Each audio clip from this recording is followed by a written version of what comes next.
If you're not new to my channel, then you definitely know how much I've been ranting on the DC charging industry. But today's video right now actually has nothing to do with it. In fact, actually, we're finally getting back on topic to the thing that this channel was supposed to be all about. Cars. Not just electric, not just gas, it's just a topic about cars. And today, I would like to voice a frustration that I have because why do I seem like I'm the only person who has this frustration? There's a very bad trend in the car industry going on here in North America. Europe doesn't seem to have this problem, but here in North America, at least, we do. I guess it's up to me to explain why this is bad and get you guys to really care about this because I'm so tired of this actually being a problem. And without further ado, let's just begin.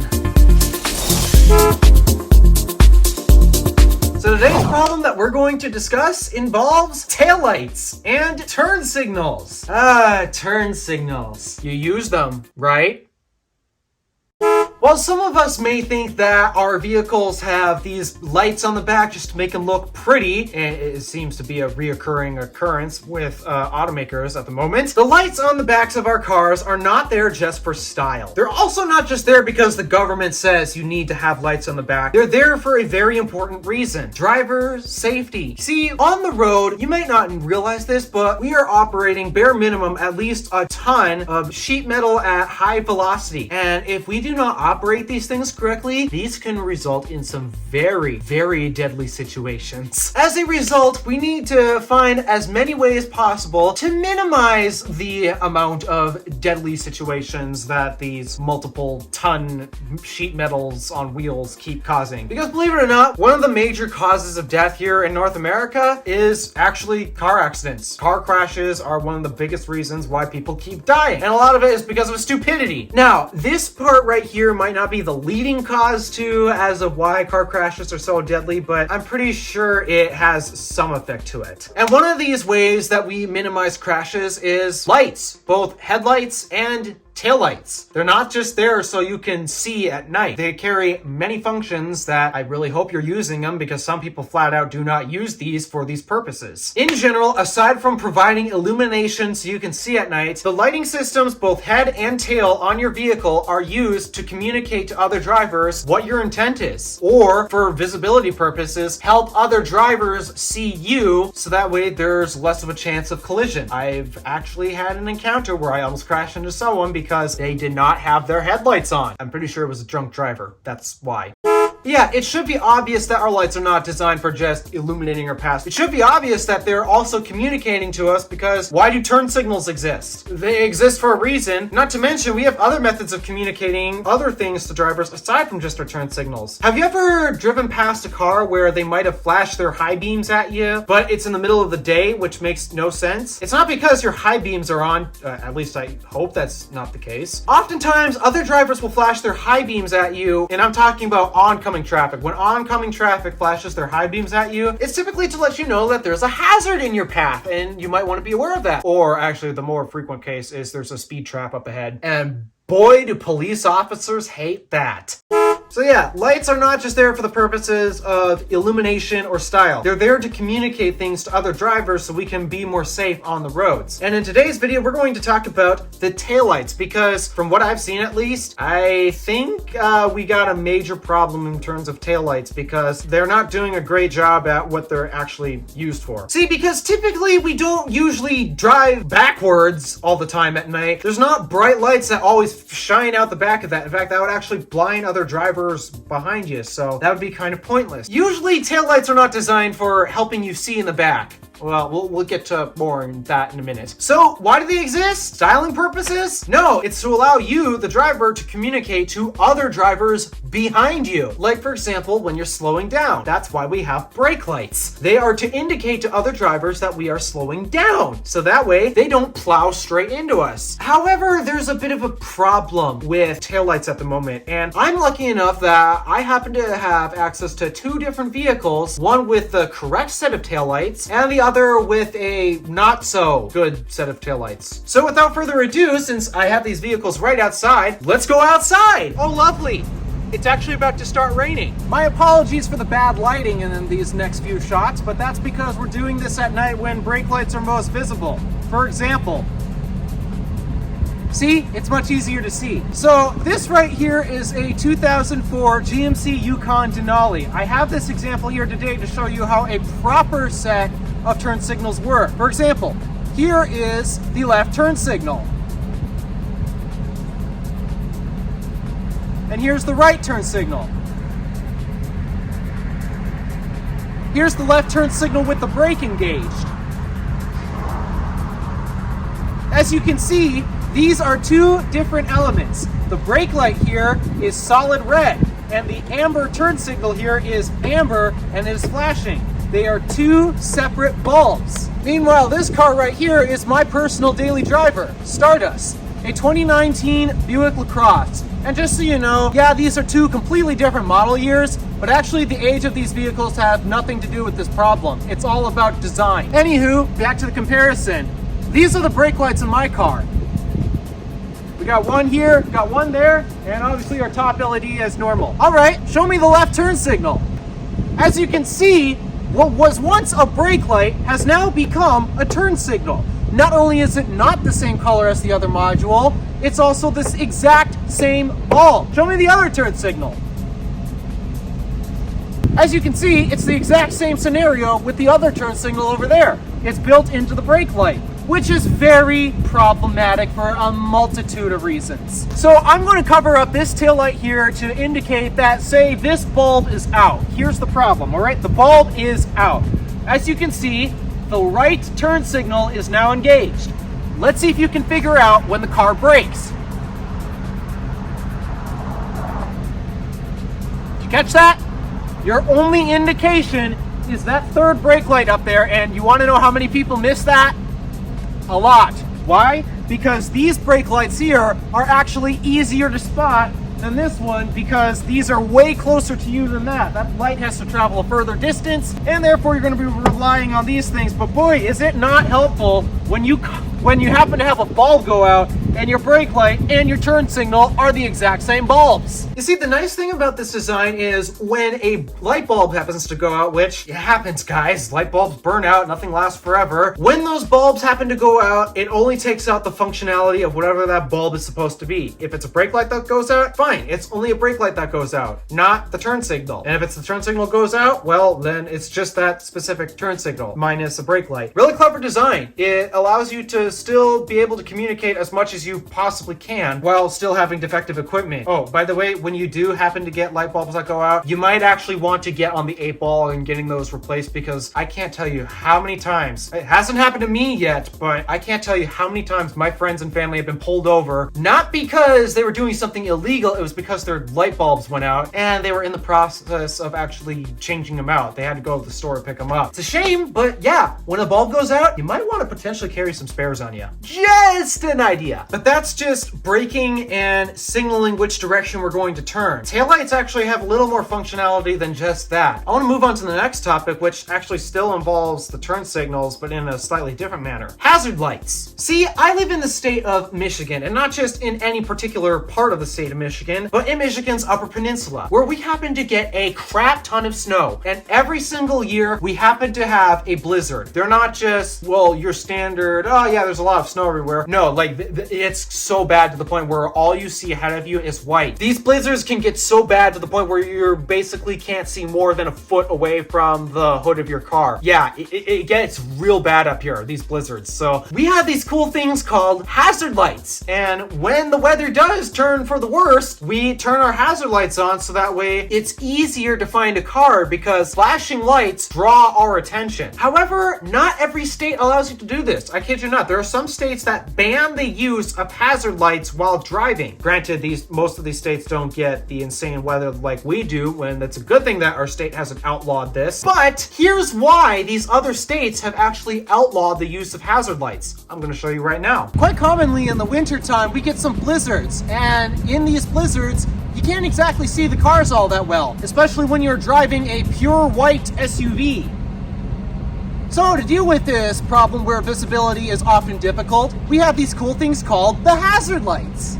As you can see, the hazard lights are basically your left turn signal and your right turn signal flashing at the same time. They're designed to get the driver's attention to signify, hey, there's a hazard. Or in our case, when we get a blizzard up here and you can't see a dang thing on the road, hey, there's a car in front of you. Please don't hit me. But the nice thing about having hazard lights in this style, where you have two specific bulbs dedicated for turn signals and hazards, is, well, look what happens when you push the brake lights.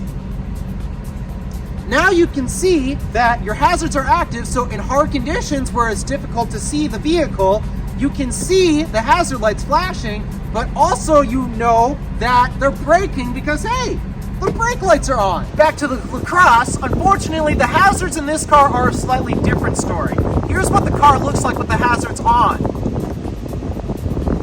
Yep, just because our turn signals are also the exact same bulb as our brake lights, that also means the hazards are in the brake lights as well. This is a bit of an issue because now you can see that the hazards are on, but how do you know when the car brakes?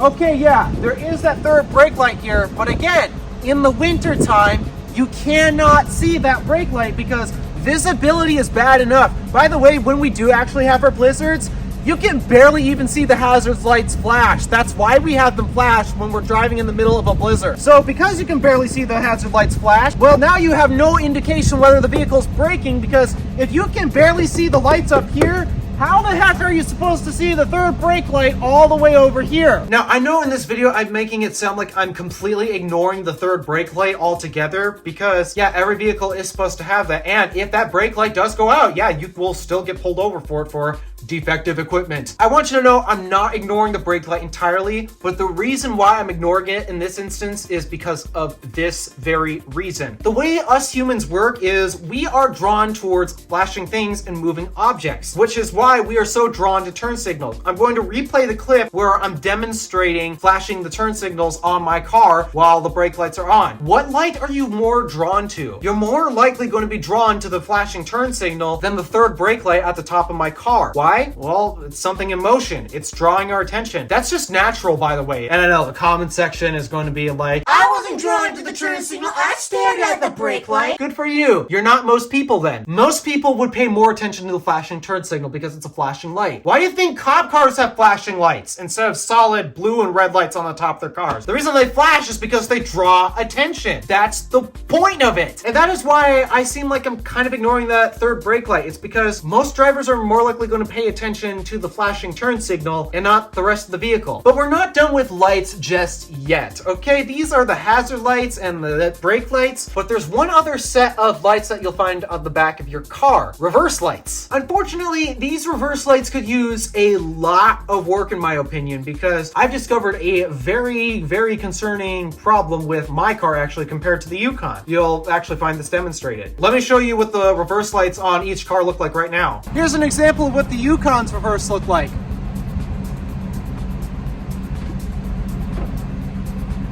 Yep, this right here. And here's what that translates to rear visibility wise. You can't see anything right now, but right now my sister is currently back there. Here's what happens when you put the car in reverse. That's neutral, not reverse. Can you see her? Maybe. And here's the LaCrosses. And now we're in the LaCrosse. So here's what the rear window looks like back there right now in pitch black. As you can see, the brake lights are on now. And actually, you can already see my sister with the brake lights on. And what happens if you put the car in reverse? That doesn't really get much better. You might have noticed that the reverse lights on the LaCrosse are actually a lot smaller, and they seem like they're only there for style. Now, in theory, reverse lights actually contain two different functions. The first function is to let people know around you that you're backing up. Why? There's only one scenario where these reverse lights engage. It's when you put the car in reverse. So, unless your car is in reverse, these lights will not turn on. Therefore, most people are probably going to assume the vehicle's going to drive forward and not backward. But when the reverse lights turn on, it signals to people, okay, this vehicle is in reverse, it is going to move backwards, I should probably get out of the way because it's technically harder to see out the back of your car than it is the front. So in that regards, the reverse lights act as an indicator for outside people, making people aware the vehicle's backing up. All reverse lights of any form actually do a fairly good job at that, but in my car, they don't do a good job at the other function that reverse lights are before. Back when the reverse light was invented, the whole purpose of it wasn't to tell people you were backing up. It was so that actually the driver could see. In fact, the whole reason why the inventor of the reverse light invented it way back when was because he kept backing his car into fire hydrants at night simply because he couldn't see them. So he installed an extra light that would turn on when he shifted his car into reverse, so that way he could see the fire hydrants and not back into them. Genius, right? Well, here's the problem with the reverse lights in my car compared to the Yukon. Now, you might have noticed that the brake lights in the Yukon have provided a little bit of illumination because, again, they're lights, so they're going to provide some form of illumination. But you could at least tell when the reverse lights turned on, you could see my sister acting like a complete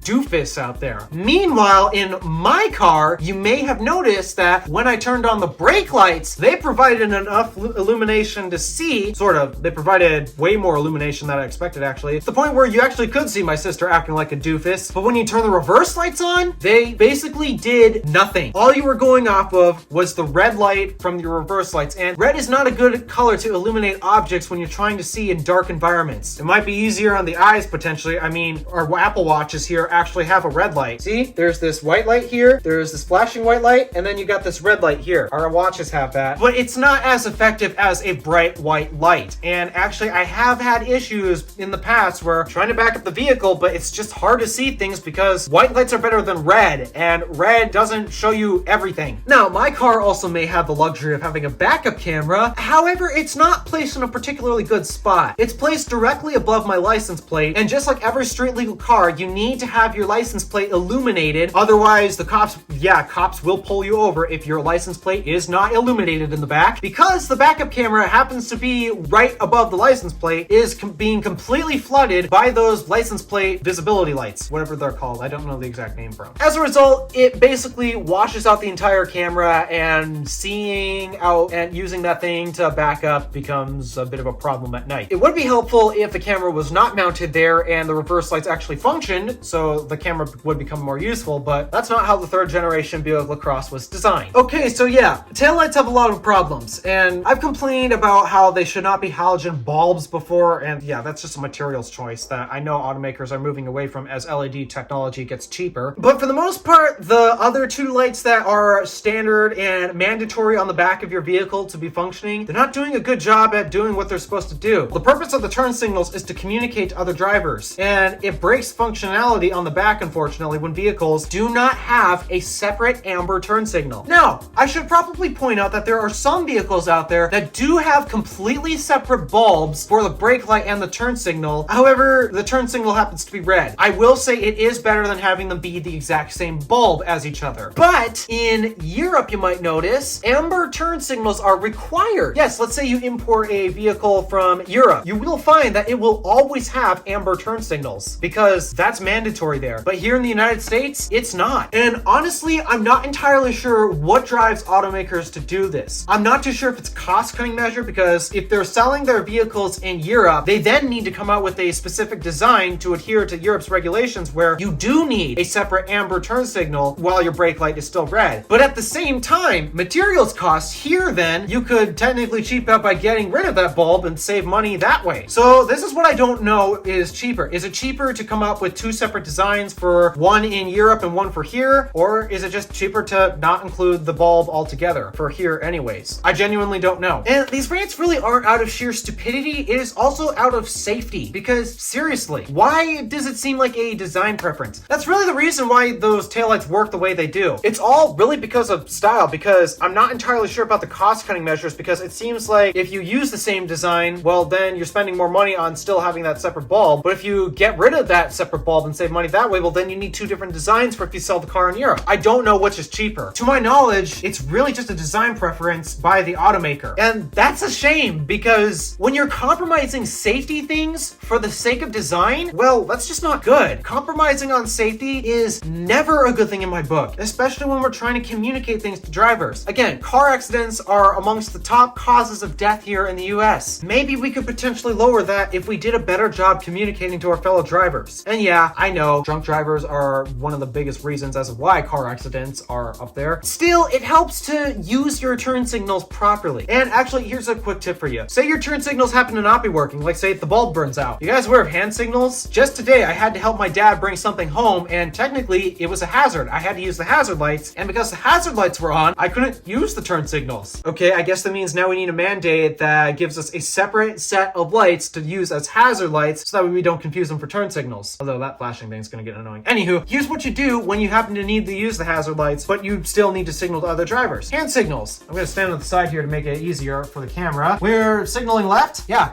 this is how you signal to other drivers when you turn left, right? And then believe it or not, there is a hand signal for when you're slowing down. So if you happen to be in a situation where your bulbs aren't working properly, and just so you know, I even did this when it was like, what, 40 degrees? I'm sure that I'll do it again in colder temperatures even at some point. So yeah, good hand signals to learn. And if you happen to see somebody sticking their arm out weirdly like that at every turn or when they're slowing down, that's what they're doing. They're signaling to other drivers that they're turning or slowing down. It's not very effective if you're on the right side of the car, but it's better than nothing. To sum up this entire video, what is this entire message all to the automakers about? Stop it! Stop doing this! It's bad design and it compromises on safety, and compromising on safety is never a good thing. I don't care what planet you're on, compromising on safety is never a good thing. So stop it! Stop it! Stop it! Stop it! Stop it! And to drivers out there, use your turn signals, please. Even if there's nobody behind you, it's a good habit to have. And also, once you complete your turn, make sure you turn your turn signals off. I've almost been in an accident because I was making a left turn and I thought they were about to make a right turn, except they went straight. That also proves that you should never trust turn signals anyways. But even though you should never trust that the drivers are going to follow through what they're signaling, use your signals anyway. It's a good habit and gives drivers a rough idea of what your intentions are. All right, before I continue this rant any further, thank you for watching. Do me a favor and interact with the stuff below. My name is DeWolf, Random Alpha, signing out.